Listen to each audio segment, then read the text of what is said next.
Assalamualaikum warahmatullahi wabarakatuh. Perkenalkan, nama saya Muhammad Excel Jeff Prabu, NPM 202111198. Hari ini saya akan menjelaskan ke teman-teman semua pengertian dari sosiologi. Selamat mendengarkan.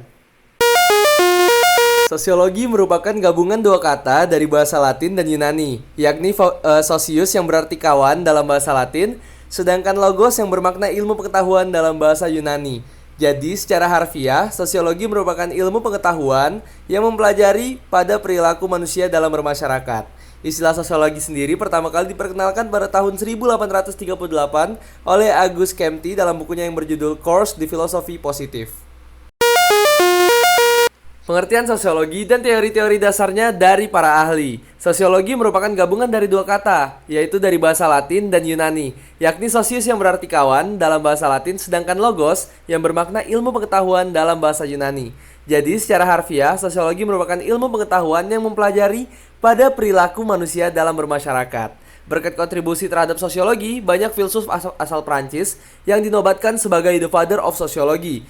Empat di antara mereka yakni Emile Durkheim, Karl Marx, Max Weber, Hebert, dan Spencer.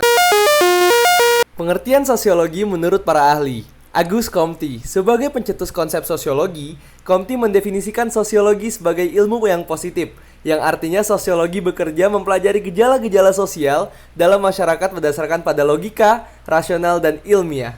Emile Durkheim, sosiologi sebagai ilmu yang mengkaji fakta-fakta dan intuisi sosial dalam berbagai tatanan masyarakat. Dari kumpulan fakta terkait cara berpikir dan bertindak tersebut, Durkheim meyakini adanya kekuatan yang mengendalikan individu. Yang ketiga, kita ada Karl Marx. Marx tidak secara eksplisit mendefinisikan sosiologi, tetapi dalam Communist Manifesto, dirinya meyakini bahwa masyarakat perlu dibebaskan dari sistem kapitalis. Sosiologi dipercaya dapat melawan penindasan dan melahirkan masyarakat yang tanpa kelas. Kemudian kita beralih ke teori dasar sosiologi.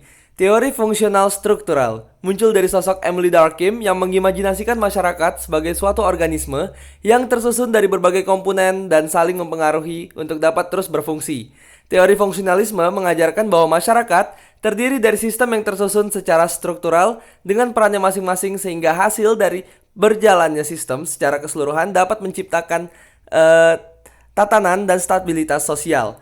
Durkheim menaruh perhatian pada tatanan sosial membawa perspektif fungsionalisme ini pada struktural social level, makro sebagai fokusnya dengan institusi sosial sebagai komponen dari sistem sosial tersebut.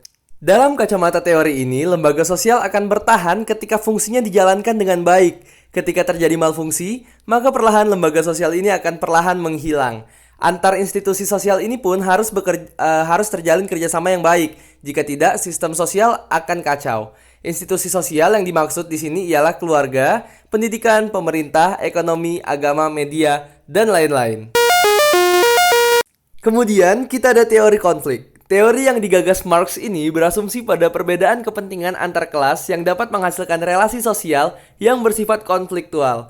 Pendistribusian kekayaan yang tidak merata menciptakan jurang kesenjangan sosial, di mana semakin parah kesenjangan yang ada, membesar pula potensi timbulnya konflik sosial. Kelas sosial ini terbagi dari dua kelompok, yaitu bourgeois dan proletariat. Bourgeois sebagai pemilik modal mayoritas sehingga memegang kontrol atas sumber daya yang ada. Sedangkan kelompok proletariat adalah mereka yang kelas pekerja yang tidak memiliki kontrol. Dari masing-masing kelas yang ada, jelas tujuan dari kepentingan keduanya saling bertolak belakang. Lantaran keinginan kaum bourgeois untuk mempertahankan atau menambah kekuasaan sama besarnya dengan keinginan proletariat dalam mendistribusikan kekayaan secara merata. Ketika kedua kelompok ini terus mengalami pergesekan, lama-kelamaan akan pecah dan memicu revolusi. Terlebih dengan adanya kesadaran kelas ketika kaum proletariat sedang bahwasannya mereka telah dieksploitasi.